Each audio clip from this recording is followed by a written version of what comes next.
نبدأ اليوم بتشكيلة فيها تغييرات عن المباراة الأولى والتصويبة الأولى. نتحدث عن الأسماء. من أول الأسماء؟ هدفها الأول الكرة الثابتة تأتي عرضية، الله، شباك تتحرك، كرة عرضية بتتهيأ، تصويبة، الله، الفقرة التي تأجلت من حفل الافتتاح.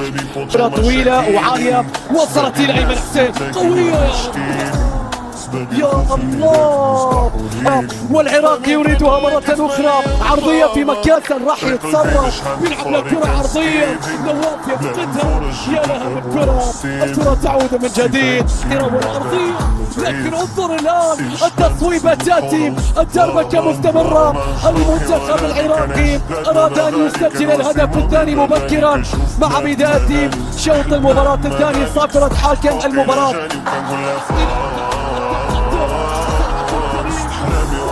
الكرة مستحيل الفرصة أن يخطف هدفا وسط هذه الأجواء، وسط هذه الأجواء كاد أن يسجل على طريقة أحمد راضي. أخرى وصلت الآن، فيها مرور، فيها أرضية، فيها قد تكلف، هنا المرور، هنا التصويبة على ميل جنبا إلى جنب في نقطة، وكرة عرضية عالية تسقط من جديد، المحاولة تأتي ولكن حارس المرمى باقي، المحاولة بتتهيأ، الكرة العرضية، الكرة تصل لكن بعد ذلك تقف، تأتي المطر، كرة عرضية عالية رأسية،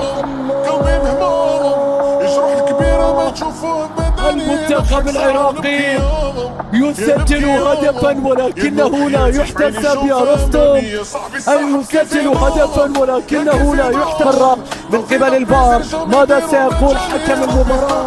يحتسبها العراق، يكتب أنشودة المطر